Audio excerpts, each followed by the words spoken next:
So, thank you so much for taking the time to do this with me. You've come all the way out from Arizona. We had a splendid night last night. Yes. And now we're having a nice, cozy little morning to talk about some goals. So, Michelle Kibel, how would you like to introduce yourself? Well, I don't really know what an appropriate introduction is. However, I will say that I've been working with people and coaching people for a really long time. Really long time. I'm really not that old, so I guess long time is relative.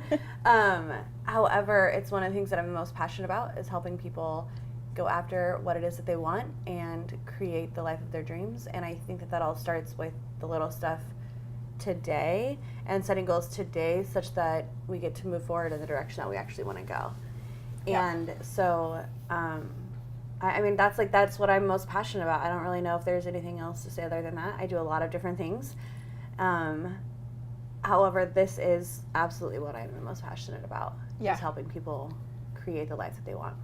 And you have made a profession out of helping people create goals and coaching them towards achieving them. And I've spent the last 90-something days doing that with you. So, yeah, so you have an idea. Close to like 100 now. Yes, especially after last night. Yeah. The last big hurrah. Yeah. With this program.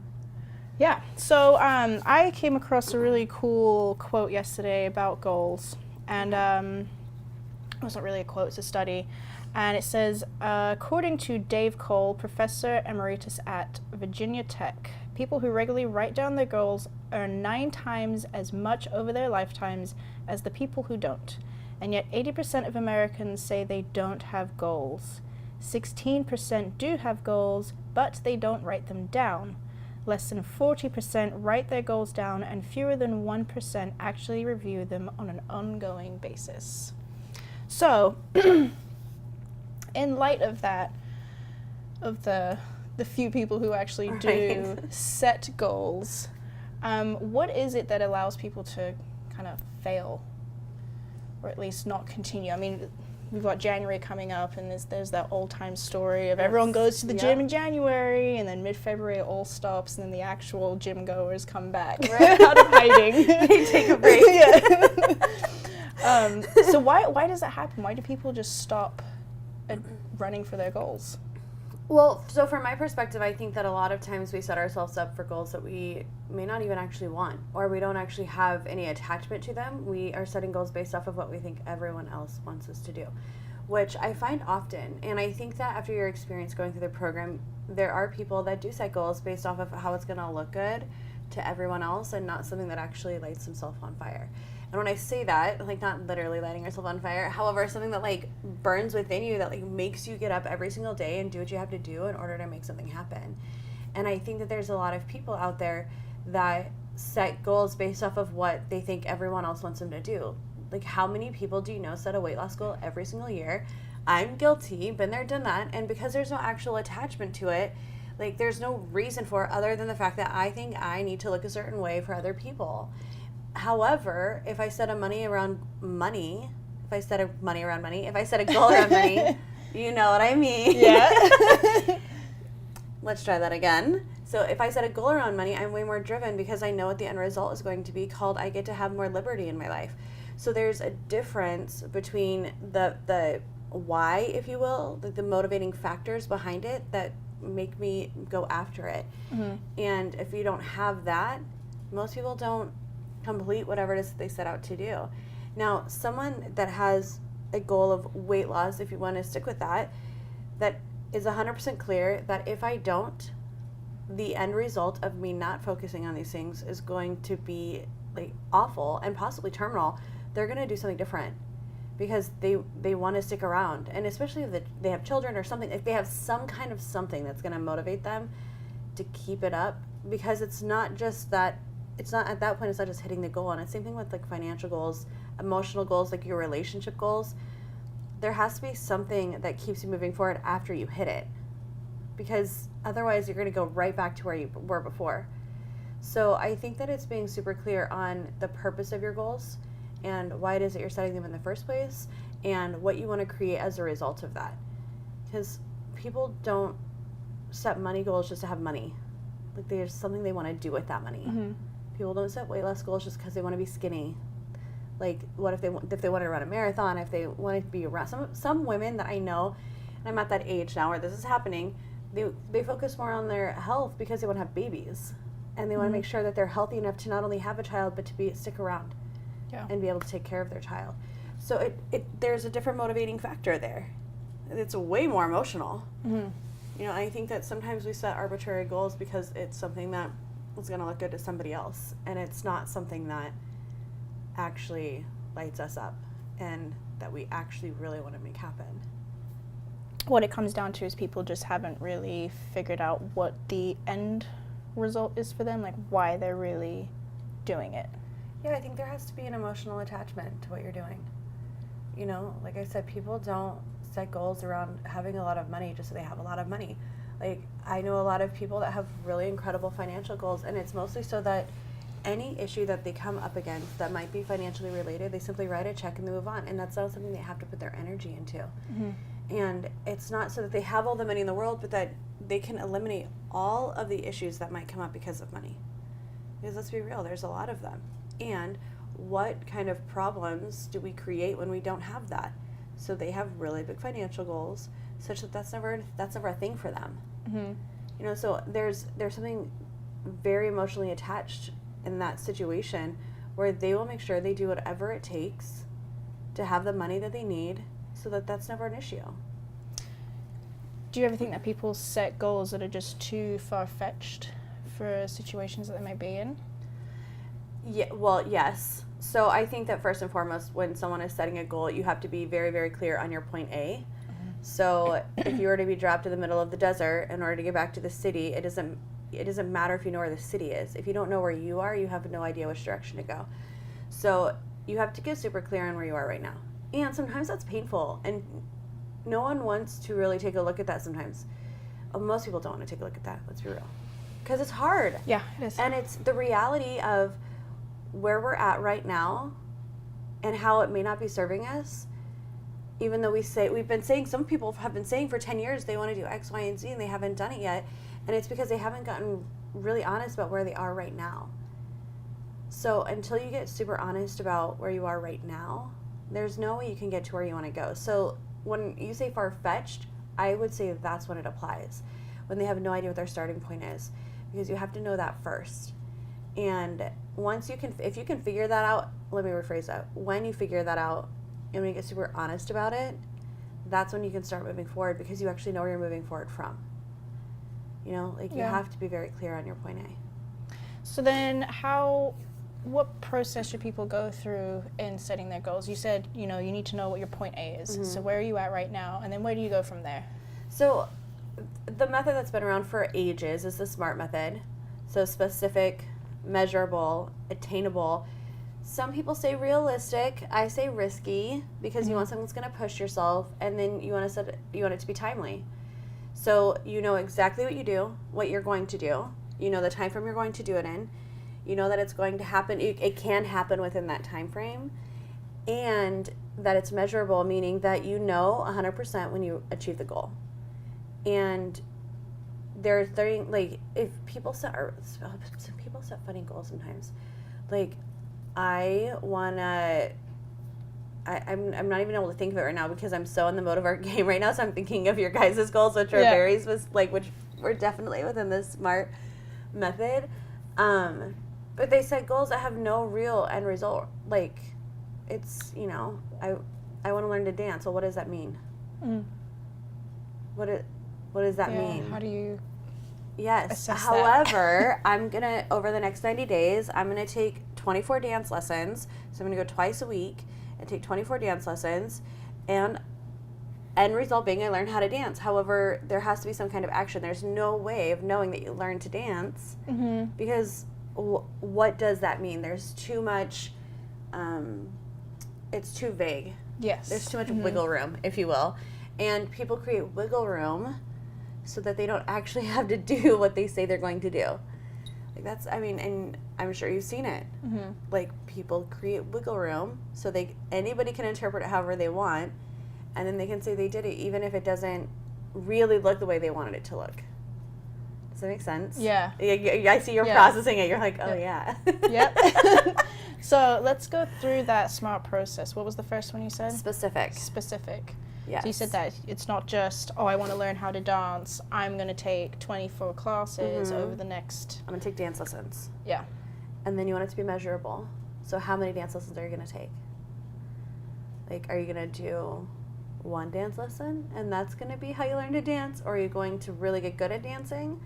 So I'm going to do 24 dance lessons over 12 weeks. So that's measurable. So you'll know in 12 weeks if you've done 24 or not, right? Yeah. There's a number attached. Just like dates, like I'm going to go on 13 dates. I want to get closer to my spouse or I want to get closer to my significant other. It's like, well, how are you going to do that? So that would really be like the emotional attachment.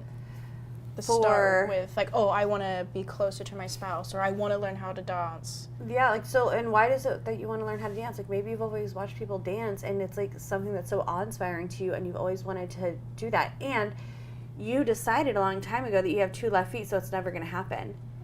So you provide a different perspective for yourself of capability by learning how to dance. And where else are you not holding yourself capable? You know what I mean? Mm-hmm. Like ballroom dancing is not easy. I'm not going to say it's easy because I've done it. I'm saying that if you put in the time and the effort, you can learn. Yeah. So it depends on how bad you want it. And a lot of people, and it sounds so silly because it's dancing. It happens, it's across the board with all of your goals. Like dancing is just what came to my brain. Mm-hmm. So measurable, I'll go back to that. I apologize because I will go off on tangents and you know this. Yes. Like.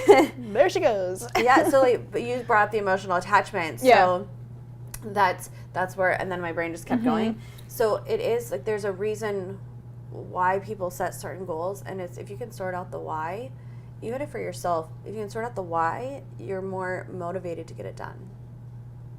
However, it's because then it's not just something that you're setting because maybe somebody else thought it was a good idea, or maybe your best friend dances and she decided that that's your goal, because how many of your people decide what you should be doing for you? Yeah.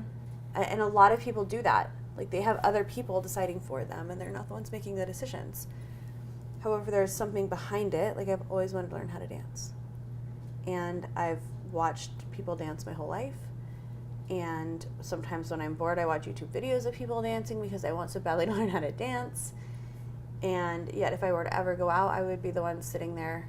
I'd be the wallflower watching the whole time. So how do I fix that? Like how do I actually play the game versus being a spectator? Yeah. So then, you know, and if someone's like really motivated, they'll do the hard work to figure it out.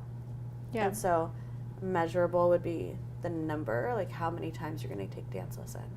Over the course of whatever the time frame is. I guess that would be the T. Which is part of it, yep. So let's say 24 because that's 2 times a week over 90 days. We'll go with the 90. I like the 90-day time frame, obviously. Just about 12 weeks, 12 to 13 weeks, depending upon how you break it up. So measurable would be the number. Attainable, and this is the funny thing, is because some people might think attainable is only once a week, but if they really want it, do you think that they could do 2? Yeah. Like 2 1-hour dance lessons. People go to the gym for 2 hours a day. Every day. Not me, but people. Other people. Not me either. Yeah, like, not me, but people do that. So if people can, if there's enough of an attachment there for them to go to the gym 2 hours a day, could you find 2 hours in your week to go and do dance lessons, right? So attainable. Now, if you decided that you were going to take 90 dance lessons in 90 days, could that be a little bit ridiculous? Yes. Yeah. Because then you're not setting yourself up to win. But 24 is only 2 times a week. And if you really fell in love with that, I used to dance 5 nights a week. Like I used to ballroom dance 5 nights a week. Because it was so, like, it was my favorite thing to do. I didn't know that. Yeah, I know. When I lived in Arizona the first time, I used to ballroom dance 5 nights a week for like 2 years. Oh. We would do country, but I mean, we just did all of it. And it was the greatest time of my life. And you meet some of the most interesting people. And you become friends with all sorts of people. Yeah. And it's just like this thing, like you just go out and you dance. It was great. However, like that wouldn't be attainable for everyone. It was for me because I loved it so much. Yeah. I made time for it. Same thing with anything that you really love, you make time for it. Mm-hmm. So attainable, super important. And then realistic / risky. I say risky because you want something that's going to push you and something that's going to make you work for it, because we tend to have more gratification if we have to work for it, right? So something that pushes us a little bit outside of our box, and that is something that we would have maybe thought we could do before. So that's where like the R comes in. Some people say realistic.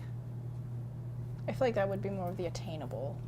I mean, like, it kind of repeats itself. Yeah. However, like, that's what the R stands for, and like for most people is that it's realistic. I vote risky, because how many risks are you willing to take on yourself over the course of that time frame to make something happen? And even if something as silly as dance lessons, if you have never danced before, it's a risk.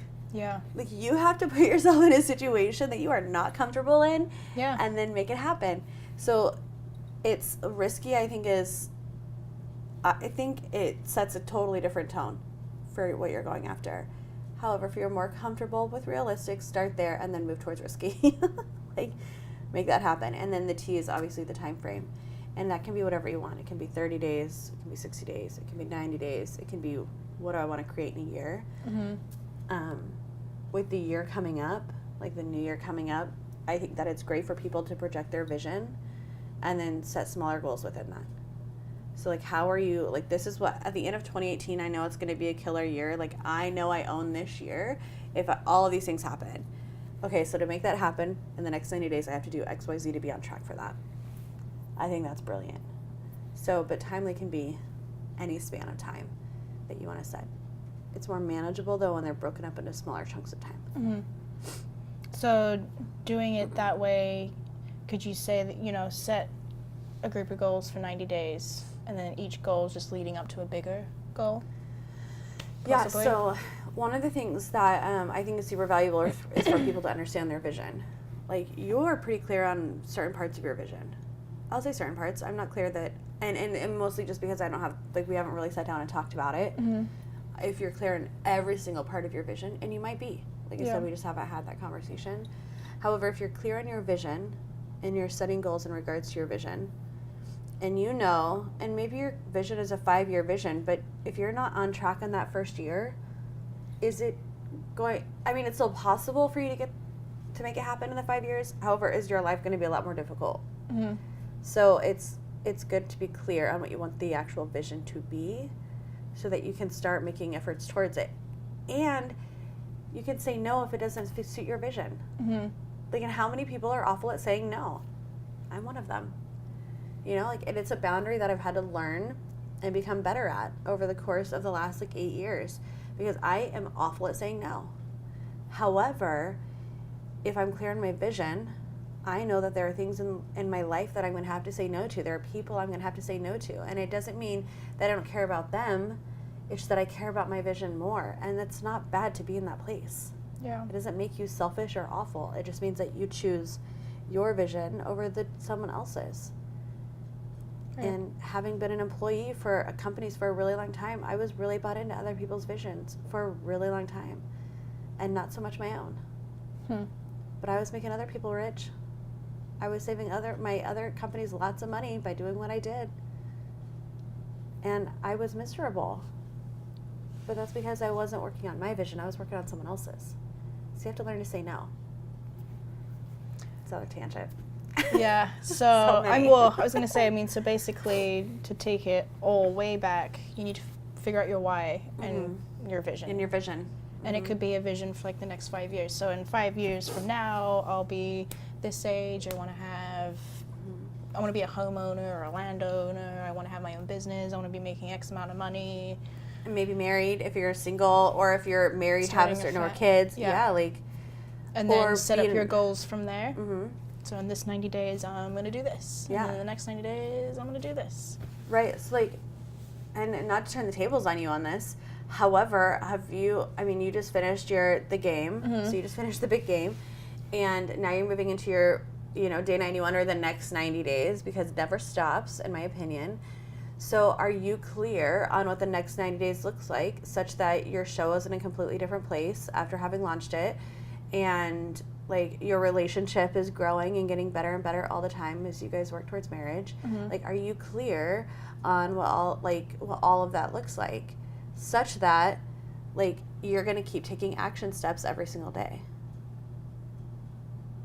Are you? Yeah. Okay. Yeah. Sorry, I'm just like, you're like, this sounds going so on. fun. Yeah. So that makes a difference. So you're going to keep working. Like, your show is going to get bigger and bigger and bigger, and your relationship is going to get bigger and better, and your financial situation is going to keep getting bigger and better. Like, it's just like all of those things, right? Like, our health is like, you're going to keep getting better and better with your health. It's all of those things, and it starts with having some kind of end result and vision in mind. Like Stephen Covey says, begin with the end in mind. It's one of the 7 habits of highly effective people. You know, like, you have to, and if you can get, like, not only begin with the end in mind such that you know what your vision is, but you are very clear. You picture it, you know what you look like, and then you're like looking in that sexy outfit, and you look like when you're walking down the aisle, and with that relationship of your dreams, and with your show, you know what it looks like, and you feel it. Like, like, if you can get to a place where you get emotional about it, there will be nothing that will stop you, because you're not willing to give that up. And a lot of people don't go there. They're not willing to get so emotional about it that nothing will stop them. Wow. But think about it, right? Like, when you're like, it is true, yeah, because there are some goals that I have, and I'm like, oh my gosh, did I really? Yeah. That's what I want. And that's like, and I would do anything for that because I want it so bad. Yeah. Yeah, and that's where a lot of people don't allow themselves to go. It's a brilliant place to be, though. Awesome. Thanks for doing this.